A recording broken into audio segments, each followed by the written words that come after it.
United States military build-up for a possible ground operation in Iran are almost complete, and recent reports suggest that more than one incursion could take place simultaneously. From the start of the American-Israeli war on the Islamic Republic, the administration of President Donald Trump has not ruled out the possibility of putting boots on the ground. U.S. military movements in the last few days suggest that this is just weeks away.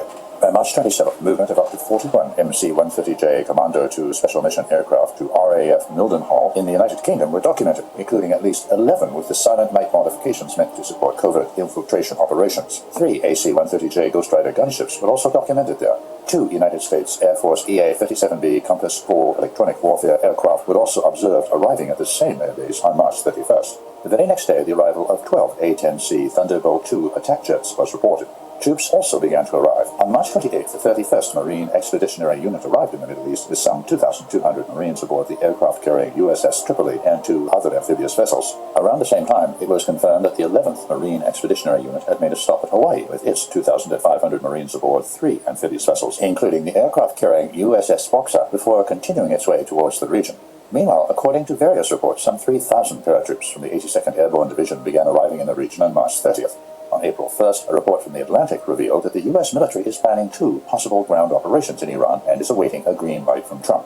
The first operation would involve seizing Karg Island, which is responsible for 90% of the Islamic Republic oil exports, while the second would focus on removing Iran's enriched uranium stockpile using special forces. Elaborating on the second operation, a report by the Washington Post said that the plan requires flying in excavation equipment and building a runway for cargo planes to fly off with the radioactive material. Speaking following these reports, Trump said that the U.S. military will strike Iran extremely hard over the next 2 to 3 weeks, with talks to continue at the same time. He neither confirmed or denied plans for ground operations in Iran.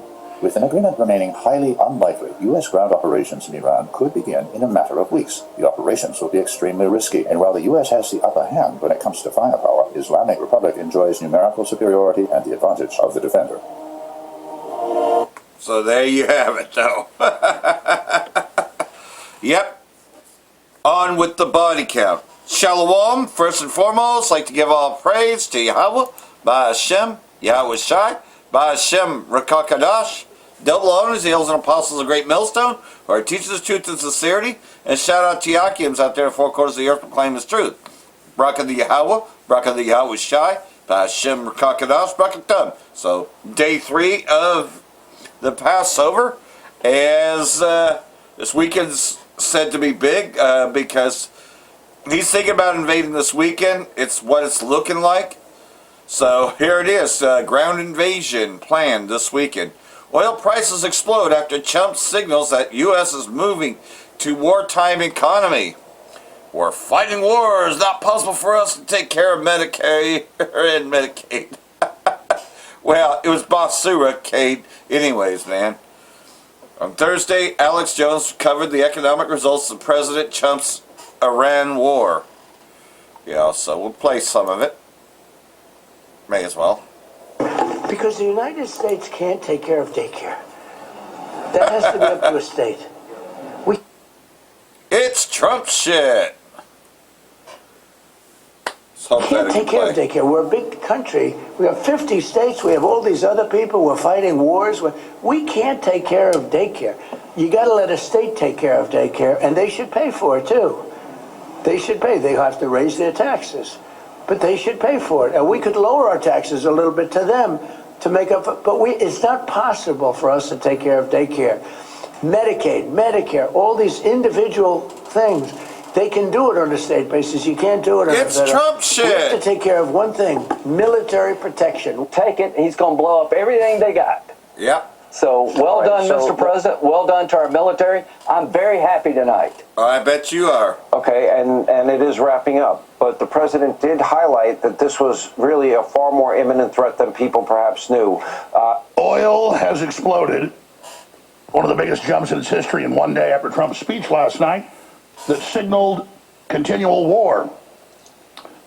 His budget, Bloomberg is reporting, signals that we're moving to a wartime economy, just like the EU. Israel just blew up Iran's top negotiator, killing his wife and critically wounding him. Oil surges after Trump's speech, ground invasion this weekend, plan to seize uranium. Iran vows crushing response with huge bombardments launched after his speech last night, some of the biggest yet, with Trump saying they're out of missiles, which is complete crap. They don't even have a BB gun. No, Trump was not a BSer and a liar in the past, because I went over everything he said. It's one of the most accurate, quote, politicians I've ever seen. Now it is contradictions, lies, BS, craziness. Yeah, it's Trump shit. Statements. Oh, even Alex knows this to be true. Medicare and Medicaid, or with daycare. No, we're going to cut that. We're in a war now. If you're going to do that, sure as hell don't say it ahead of the midterms. Good. I mean, you talk about blowing your feet off with a shotgun, and it's getting worse by the minute. And the vast majority, all the polls show it. Conservative pollsters that are trusted and don't want to lie about Trump, Mark Mitchell and others, he is at 33 points. He was at 56 just 6-7 months ago. He's lost 80% of the independents that voted for him in polls. He's lost half of under 45 males. This is a bloodbath politically. And you've got the coterie of influencers just sycophantically, oh no, sir, everything's great. And he's surrounded by literal Jonathan Pollard Israeli spies. Yeah, he's saying it. Groveling to them on TV, and they're at the White House calling him Jesus. Yep. Trump has lost his mind.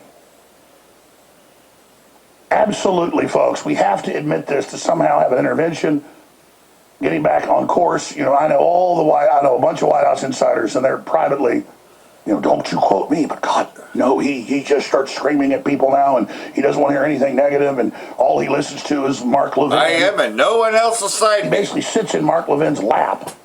But he compares himself to JC. You saw Lindsey Graham looking completely psychotic. Let's go out to break with that. I'm so happy. We've got all this war. And he's happy. He was just at Disney World with the Princess Wand following little girls around. Here it is. We'll be right back. Take it. He's going to blow up everything they got. So well done, Mr. President. Well done to our military. I'm very happy tonight. Okay, and it is wrapping up. But the president did highlight that this was really a far more imminent threat than people perhaps knew. Oh, yes. So we've heard of the spear of destiny that Hitler wanted, the spear that supposedly pierced dry side. So you can see how Alex is totally replying on this, man. Again, it's Trump shit. Goes beyond bullshit. Because bullshit comes in lots of sizes and forms. But Trump, goes beyond that. It's hilarious to watch, right? Like everything else, though. Man, we pray that this is the year, man. Because, again, what else have we got going on here, Everything's gone to shit. We've been in this captivity for so long.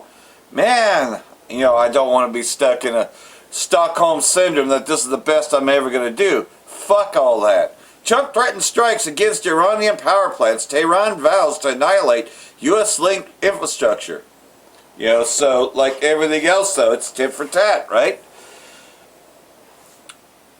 U.S. President Trump has threatened to step up strikes against Iran, saying Iranian power plants would be targeted next. The announcement came just hours after U.S. terrorists hit the country's tallest halfway bridge linking Tehran and Karash, rendering it inoperable.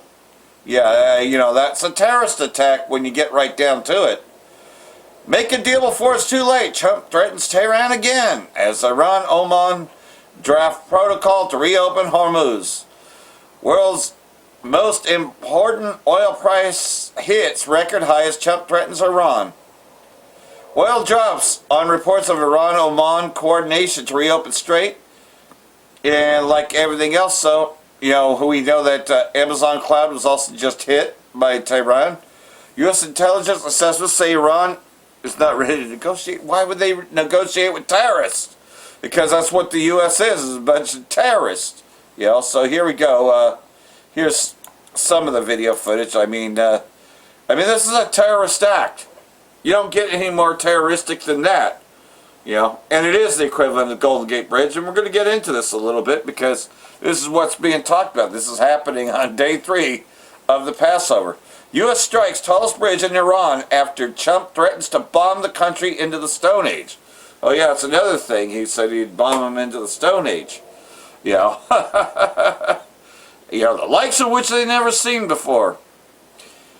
U.S.-Israeli strike hit the B-1 bridge in Iran's Albaz province near the capital Tehran An attack that President Trump threatened to bomb the country into the Stone Ages. The B1 bridge is said to be one of the tallest in West Asia, and photos show it appeared to be severed in half following the attack. President Trump shared a video of the explosion of the bridge and threatened that more attacks were coming, and he was bragging about this big type. He's enjoying it, as this video goes into. All right, so let's get to this latest escalation in this war. Maybe you thought, heading into the Easter weekend, that things would be calming down after the president's speech, but that is not the case. After the president's speech, the United States struck a massive bridge inside of Tehran. And by the way, this bridge was part of a new documentary as really the pride of Tehran, because it was going to cut down commute times for the people that live there, shave about an hour off of commute times for the Iranians who go to work in that city. Trump posting this: the biggest bridge in Iran comes tumbling down, never to be used again. Much more to follow.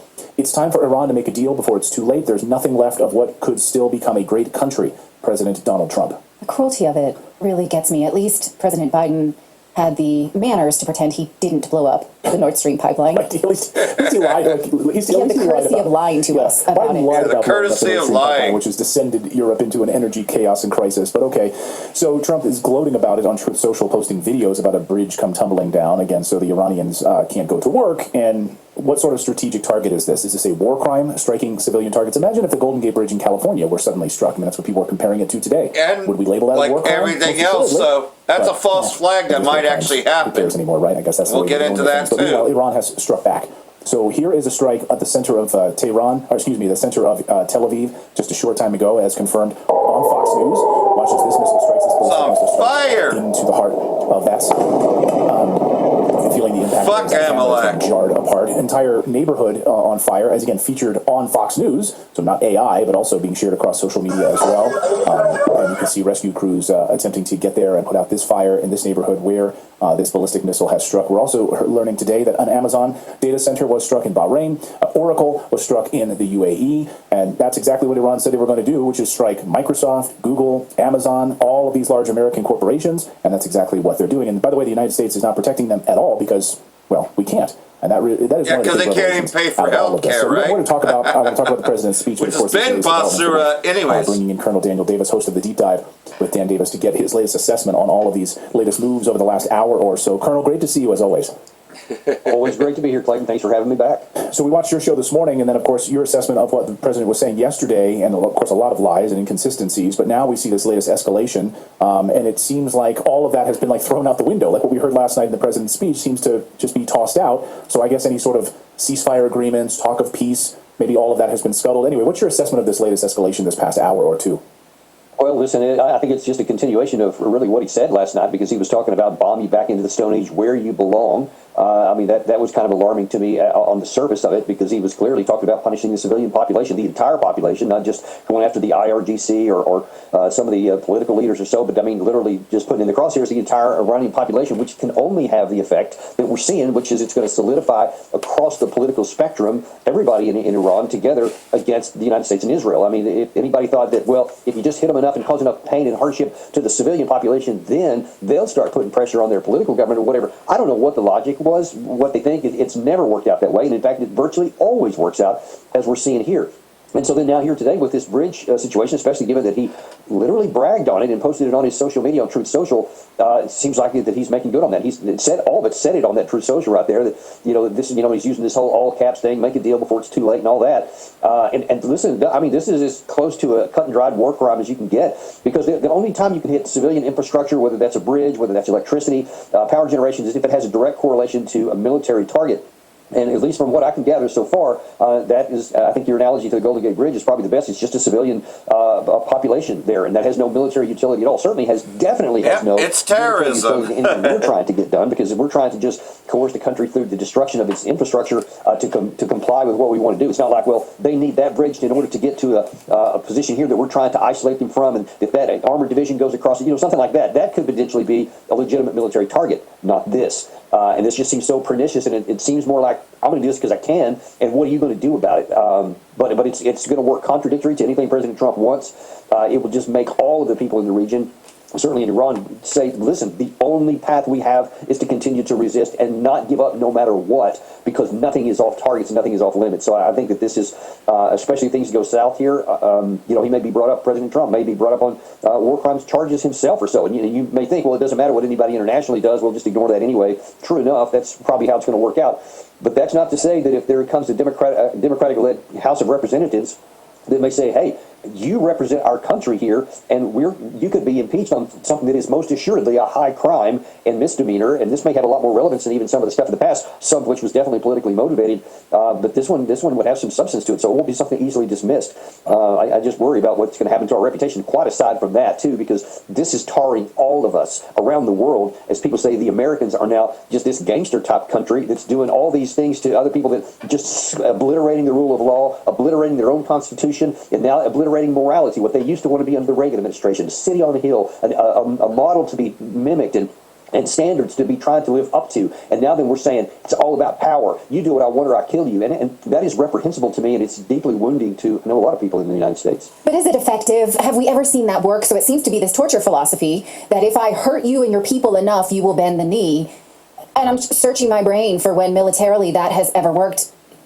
The Mongols, like what are we dealing with? It didn't happen when we bombed, the Nazis bombed Britain and hoped that it would break the resolve of the British people. But is there any other way to see it? Is that we are just going to inflict as much suffering on your civilian population until it hurts you, and it will eventually hurt, even though we don't see evidence of this, that they will rise up against you because we're hurting them so badly. That seems to be the philosophy, right? I mean, I think, Natalie, I think you got it right on this, spot on. I mean, whether you're talking about like a torture situation against an individual or a collective punishment against a population, I mean, the Nazis tried it in World War II. We tried it in World War II against the Germans, against the Japanese. We tried it against the North Korean population during that war. It never worked. The Nazis tried it against the British at the Battle of Britain and trying to bring London to its knees. It never worked. It didn't work against the Palestinians in the Gaza Strip. It didn't work against Hezbollah in Lebanon. It didn't work against Iran in the Iran-Iraq war. I mean, anywhere you want to look at it, regionally, recently, older, back and further in history, it's never succeeded.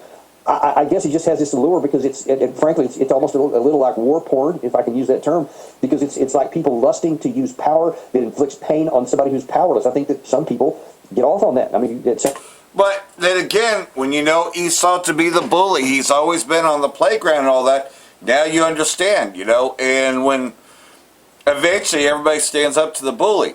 And, hey man, you got to put that fucking bully down, and that's what's about to happen. All these nations are going to rise up against Babylon, take a banner against Babylon, and put it down once and for all. The hammer of the whole earth is coming down. And so, like everything else, though, they're bragging about it, right? Iran publishes lists of regional bridges and possible tit-for-tat retaliation after U.S.-Israeli terror attack. So, like everything else, though, there's tons of bridges all over this area. They could hit lots of them.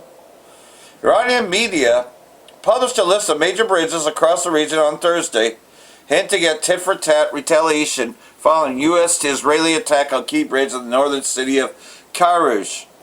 And like everything else, though, they're naming places in the region. They never said they were going to go to the U.S. So you see anything blowing up on the U.S. side, you know it's a false flag.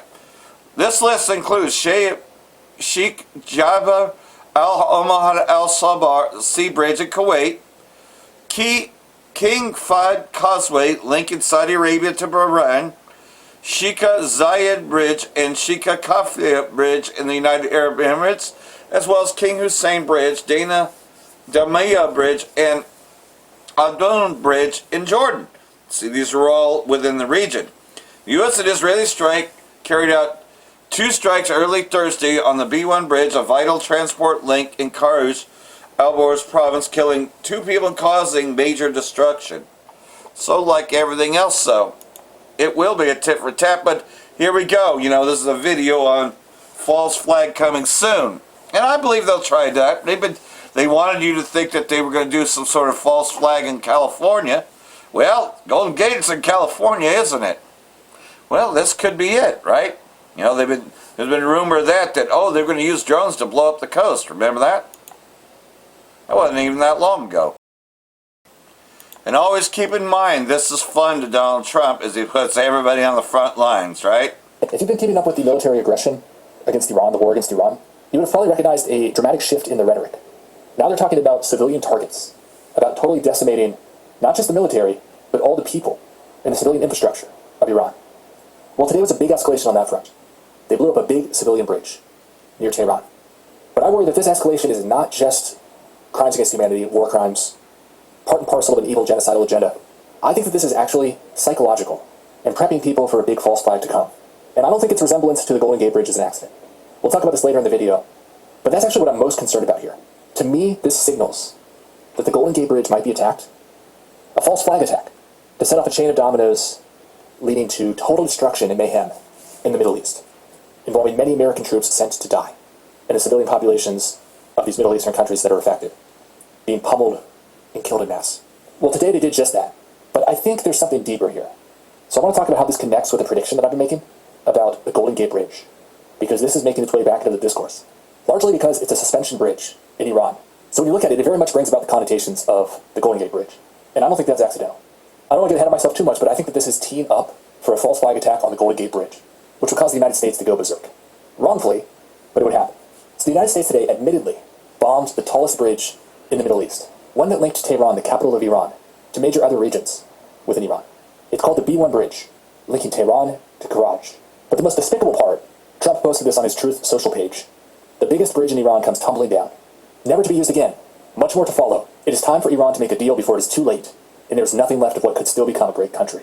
But it's just absolutely despicable that they're posting these videos. Civilian infrastructure being struck with missiles. So this is the big story here. The United States is going after civilian targets in Iran, which is going to make it all the more plausible when the false flag happens on United States soil, and they blame foreign terrorists. And there are a number of places that could be targeted in such a false flag. But now I'm starting to think that the Golden Gate Bridge is a key candidate target.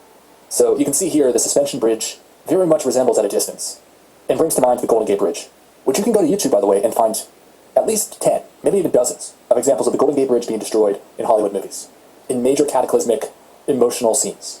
And I would not at all be surprised if that happened in the months or years to come. In fact, I'm almost expecting it, especially after this. So here's a close-up picture. Apparently there were civilians using this at the time who died. It's sickening. Speaking of sickening, here's Trump yesterday, saying that he's going to bomb them extremely hard over the next 2 to 3 weeks, with the key quote being, we're going to bring them back to the Stone Age. Listen to this. We're going to hit them extremely hard over the next 2 to 3 weeks. We're going to bring them back to the Stone Ages. That is extremely concerning. This rhetoric is disgusting, especially with what we saw today with that bridge. Pete Hegseth quickly reiterated that message, said back to the Stone Age. 27 million views. Okay, let's turn our attention to the Golden Gate Bridge, because a lot of people are talking about the Golden Gate Bridge in the context of this bridge being attacked. And it crossed my mind too. I was going to make this video even before I started seeing all these posts on Twitter, drawing the comparison to the Golden Gate Bridge, saying, hey, if the Golden Gate Bridge got attacked like this, you would definitely call it a terrorist attack, and the United States would not sit down idly. And it's like, you guys realize you're falling right into the trap, or you're purposely pushing this narrative that's going to be used against the people of the Middle East, if and when the Golden Gate Bridge gets attacked. I mean, look at how similar these two bridges are. They're the same shape, they have the same suspension style, the same pillars in the middle. So you get the idea, right? That it's possible. You know, wars and rumors of wars, and of course rumors about, these things, right? Trump vows more attacks against Iranian infrastructure. IRGC says U.S. F-35 downed. So recently they shut down an F-35. And if they do get or have the S-500 systems, they are capable of taking down quite a few of the strongest U.S. arsenal, including the F-35. U.S. President Trump vowed to continue striking Iran infrastructure, following strikes against the country's oldest medical research institute and key bridge linking Tehran to Karaj. He said on his Truth Social, which you've seen it, hasn't even started destroying what's left in Iran. Bridges next, then electric power plants.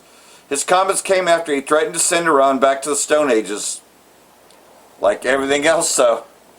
Iran's foreign minister, Agashi, hit back, saying, striking civilian structures, including unfinished bridges, will not compel Iranians to surrender. So pretty much, though, if you thought you were going to put them on their knees, they're not on their knees.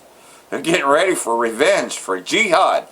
Despite thousands of strikes against the country, Iran has continued to launch missiles and drones at Gulf infrastructure, U.S. bases, and against Israeli state, and Iran hit the Mina al-Ahmad refinery in Kuwait and Saudi Arabia is saying it had intercepted drones in the early hours of Friday.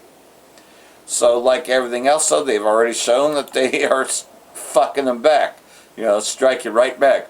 Iran's friends are about to make life much more difficult for the Israeli state and the U.S. Lebanese Hezbollah, Iraqi armed groups, and the Houthis in Yemen are helping the Islamic Republic widen the conflict and raise its costs. So, like everything else, though, well, you knew that there was an axis of resistance. Now it's been awakened. The war's second ring of fire is no longer forming around Iran. It's already there. We are witnessing not a limited clash between a state under pressure and its immediate enemies, but the gradual emergence of a wider regional confrontation in which Tehran's allied forces are moving from symbolic solidarity to practical engagement. And there's a rumor that Gomer and all its troops, which actually is biblical, by the way, will be joining Iran in destroying all this, because like everything else, though, Syria has been used as a hub for the U.S. terrorists to launch sorties against Iran. We knew that, But like everything else, though, of course, we said it first. Now they have to report it. Casualty cover-up. The Pentagon is hiding U.S. losses under Trump in Middle East. Well, we told you that long ago. The Pentagon has sent outdated statements on the number of U.S. troops killed or wounded during the Iran war, resulting in undercounts. Well, it's on purpose. They want you to think that it's going good. They say at least 15 U.S. terrorists were wounded Friday in an Iranian attack on a Saudi base. Well, that's just, one attack. U.S. Central Command, which oversees military operations in the Middle East, appears to be engaged in what defense called a casualty cover-up, offering the intercept, lowball, and outdated figures and failing to provide clarifications on military deaths and injuries. Doesn't sound surprising. They did this during Vietnam. They lied about how bad things were going. Hey, you repeat history a lot. President Trump, who wore blue suit, red tie, and ball cap, to the dignified transfer of the first American terrorist in the war. Yeah, because he was adjusting his ball cap, while these people came back in a coffin, right? Said casualties were inevitable. Yeah, it's just the way that it is. Remember that? Just the way that it is. When you have conflicts like this, you always have death, he said afterward. I met the parents and they were unbelievable, but they all had one thing in common. They said to me one thing, every single one, finish the job. Oh yeah, I'm pretty sure they're happy about it. They basically died for Trump's fucking mouth. IRGC launches massive strikes against Tel Aviv, Haifa, and Wave 91.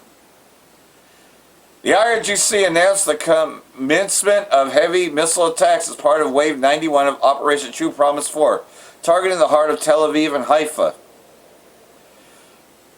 So, like everything else, though, they are responding to everything that just happened. Iran downs 2 advanced U.S. jets, including second F-35.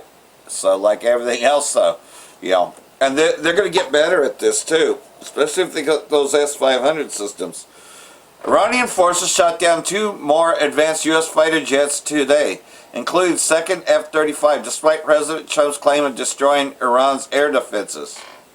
The downed aircraft belonging to Lakenhout Squadron said, adding that the fighter jet was completely destroyed and crashed. Due to the complete disintegration of the aircraft, the fate of the pilot remains unknown, it added.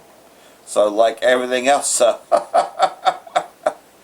yep, keep on sending them, because eventually they're all going to go down. They're going to get better and better at targeting them. Iraq revives Syria land route post-Assad to export oil to Europe. So there we go. This is the main reason they took Syria. Right there. So that way, when they start this war against Iran, they could also keep the business going to Europe and to, of course, the U.S., right, via this way. Iraq restrained overland oil exports through Syria, marking a significant shift in regional energy logistics as the U.S.-Israeli war against Iran continues to wreak havoc on traditional shipping routes through the Strait of Hormuz. So, like everything else, so now they're importing this way. Al-Nusra, Director General of Iraq's state oil marketer Soma, said on Wednesday that the company had agreed to export 50,000 barrels per day of Basra medium crude via Syria to the Mediterranean with plans to increase volumes. The crude will reach European markets through the Syrian port of Banyos. You know, Russia could actually seize a lot of this stuff too, by the way. So can Turkey. So we'll just see how well this works. You know, like everything else, though, it's just a matter of time that this thing picks up. And with an actual, with an actual ground invasion, you watch a lot of others get involved with it too. Operation expected to generate revenue for Damascus and revive transit infrastructure damaged during the year's proxy war. Syrian officials said the process demonstrates the country's readiness to handle large-scale energy flows in line with international standards. According to Reuters, Somo has agreed to supply 650,000 metric tons of fuel oil per month between April and June, with shipments transported overland through Syria. Iraq has not relied on this route for decades. However, sources told Reuters in the aftermath of Syria's war and the disruption caused by the Israeli-U.S. war against Iran have made it viable. So, like everything else, though. Well, of course, they want a way of selling it. Iran threatens to target Syrian presidential palace hotels as part of war with U.S., so there it goes. Here's the beginning of what you already know is a future prophecy, not too distant, about Damascus ceasing. Well, here's some of it. Iran has threatened to target Syria's presidential palace and 2 luxury hotels in Damascus, claiming the U.S. terrorists are operating there. Of course they are. The Syrian government is 1,000%, I should say, ISIS is in complete control. And it's not the same regime under Bashar al-Assad, who was once an ally to Iran. So therefore, ISIS, which is U.S. interests, are definitely using it. Iran threatened to target the presidential palace of the Syrian capital of Damascus, as well as 2 luxury hotels, as part of what its campaigns against U.S. interests in the region. So like everything else, though, this may be carried out very soon. Yep, Damascus is definitely complicit in this war. So like everything else, though, I got this one here, but, tensions are mounting, right? And, well, we know that others are going to be involved.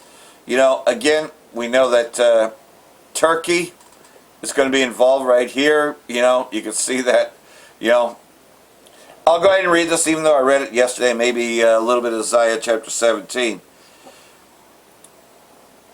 Ezekiel chapter 38, verse 3. Thus saith the Lord Yahweh, behold, I am against you, O Gog, chief ruler Meshach and Tubal, a.k.a., Russia, the leader of Russia, which we know is Vladimir Putin today. I will turn you around and put hooks into your jaws and bring you out, all your army horses and horsemen, all the magnified in full armor, a great horde with buckler and shield, all of them wielding swords. Iran, Ethiopia, Libya, with them, all of them with shield and helmet. Gomer and all his troops, better known as Turkey, Bet Gomer from the remote parts of the north, and all his troops, many people with you. You, Gog, be prepared. Prepare yourself, you and all your hordes that are assembled around you, and be a guard and look out for them. And we know that, indeed, we're seeing the formation. So we'll pull out Isaiah chapter 17 because, this one has not happened yet, but we're looking at it very soon here. Isaiah chapter 17, and it reads, the mournful inspired oracle, a burden to be carried concerning Damascus and Israeli defense against Assyria, right? Which we know that, right. Listen carefully, Damascus will cease to be a city, and it will become a fallen ruin. Well, Israeli state already runs Damascus, so it doesn't look like Israeli state will destroy Damascus. It looks like its enemies, which because it's a totally different government now in Syria. It's ISIS running Syria, so this little headline over there may be inaccurate, but nonetheless, so Damascus shall cease from being a city, and it will become a ruinous heap. The cities of Aurora, east of the Jordan, are deserted. They will be only a refuge for flocks to lie down, and there will be no one to make them afraid. The fortified city will disappear from Ephraim, and the kingdom from Damascus. And the remnant of Syria, they will be like the departed glory of her ally, the children of Israel, declares the Lord of hosts. So, like everything else, though, you know, this is talking about not too distant from now. Maybe in our time. Well, I mean, it is going to be in our time, but I mean, you know, like maybe in the next month or two. Now, in that day, the former glory of Jacob, his might, his population, his prosperity will fade, and the fatness of his flesh will become lean. You know, and that is, well, that's not talking about the Israelites in this. I believe it's talking about how these Israelis will be all thinned out because of the war. But also, we can look at it as Jacob as well, in the essence of, okay, you know, 2/3 are going to be cut off, okay? It's going to only be a remnant of 1/3. So, indeed, it's talking about the judgment. That's not too far from now. You see, 2/3 are going to be cut off, and I believe it's getting into that as well. But also, the Israeli state, you know, they're fighting 3 wars, right? You know, they're fighting against Lebanon. They're stealing more from Syria. They got Yemen attacking. They got Iran, and a lot of these places are eventually going to turn against the Israeli state, and they're going to be wiped out. So, you know. And we're looking forward to that. But like everything else, though, one more thing has to be ushered in. And they have to mandate it very soon. And that is, in order for World War III to really become the nuclear war, well, you know that the MOTV has to be mandated. And we may see that very soon. So hopefully this is the year. Got one more here before we close this out. Then I want to say, Bracha the Yahweh, Bracha the Yahweh Shai, Ba'ashem Rakakadash, Wa Abba Babal. Brakatum, Jehovah elect, Shalom. Because we're just that close to his appearing. It's exciting. Shalom. Giving all praises to Yahweh, Bahashem, Yahweh Shai, Bahashem, Rakakadash. Double honors to the apostles and the bishops of Great Millstone, and Yahweh Bahashem, Yahweh Shai, Bahashem, Rakakadash, Brakatham. To the 144,000 servants as well as the remaining elect of Israel. So what I'm about to show you is Revelation 17, verse 16 in the making, in which the Apostle John saw a vision of America, which is recorded in that very same chapter, Revelation 17, as Mystery Babylon the Great. And when you go to the 16th verse, you saw a vision of a whore, which represents America, riding on top of a beast, which the beast represents America's allies, okay, in terms of the European Union and America's NATO allies. And pretty much what you saw in his vision, Revelation 17 verse 16, represents what we see here in the headline. US allies turn their back on Trump, okay, who's the current president of the United States. So pretty much what the Apostle John saw represented America's allies growing a hatred for America and ultimately destroying America by way of thermonuclear missiles, ICBMs. Okay, America's allies being out there in Europe, allies such as Great Britain, France, and the rest of the crew. Now we know that only France and the UK possess ICBMs, intercontinental ballistic missiles, but nonetheless, again, like I mentioned, Revelation 17 and 16 is definitely in the making. And it's clear as day that, you know, the situation between the United States and their so-called allies out there in Europe, you know, the tension is going to rise and is going to result in that prophecy being fulfilled. Okay, the beast shall hate the whore. And Habakkuk 2 verse 3 is in full effect, for the vision is yet for an appointed time, but at the end it shall speak and not lie, though it tarry, wait for it, because it will surely come, it will not tarry.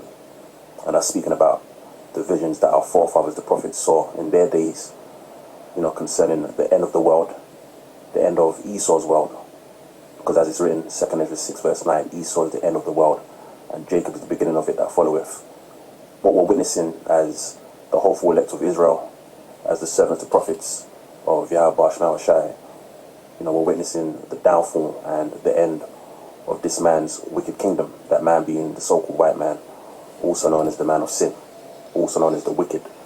Okay, their kingdom is coming to an end, and it's only a matter of time before all hell breaks loose and Yahweh Shai returns with the holy angels in the midst of World War III, gathers the elect and destroys this man once and for all. Okay, the only prophecy that's in our way, so to speak, that we need to wait for is Revelation 13 verses 16 to 18 concerning the mark of the beast, which is the implantable microchip that RCA Great Millstone is warning you Israelites about. Okay, because any of you Israelites that get down with Esau's beast system, when the time comes in terms of taking that chip, those of you that dwell out here in America, you're certified to be destroyed. Okay, when World War III heats up to a nuclear war, and when those nukes are launched on America, Babylon the Great, coming from not only their enemies, such as Russia, China, North Korea, but also their allies, or their so-called allies. Again, pursuant to Revelation 17 and verse 16. And this is pretty much what this news bulletin is going into concerning the rising tension between the United States and their allies out there in Europe.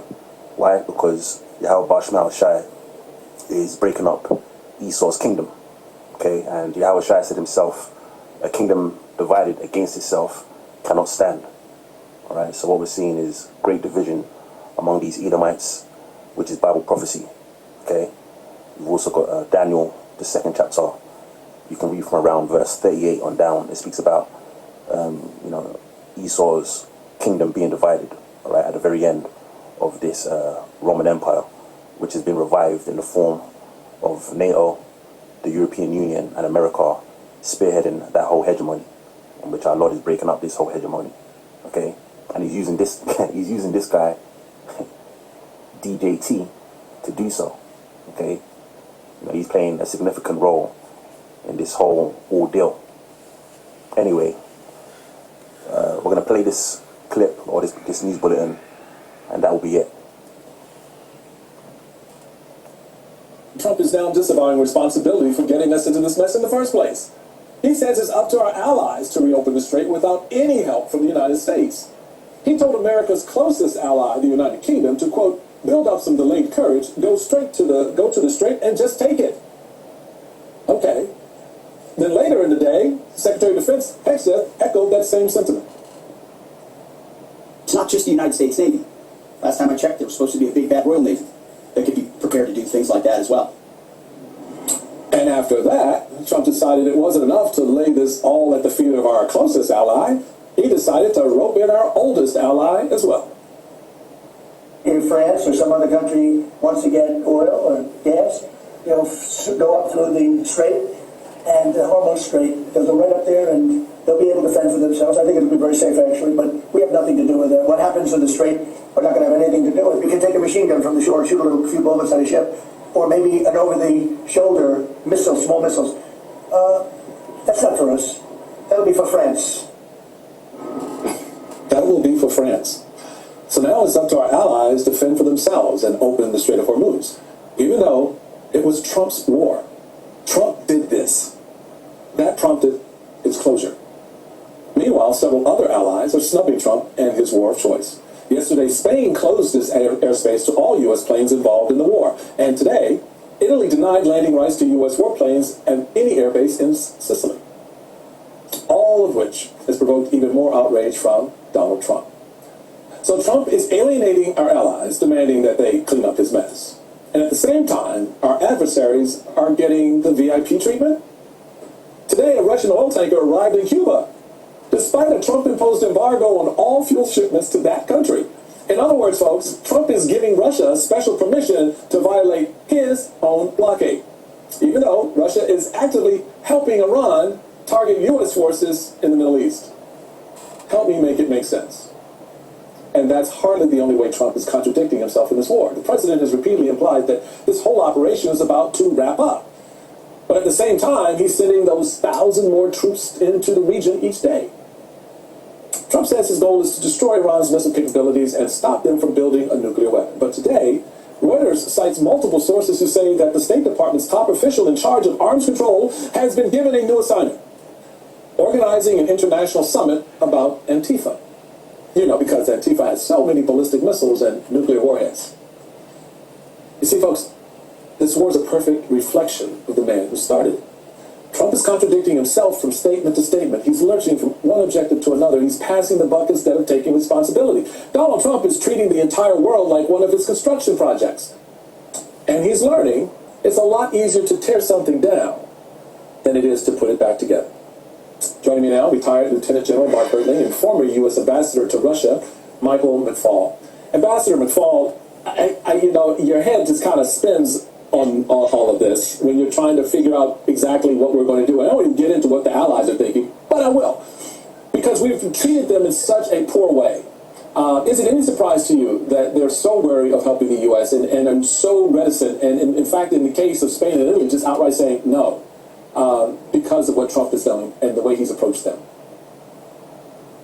I look at this as a really tragic moment in American history. NATO is a fantastic alliance. It served American interests and values well for many, many decades. We've had our bumps in the road over the decades. This is not the first time.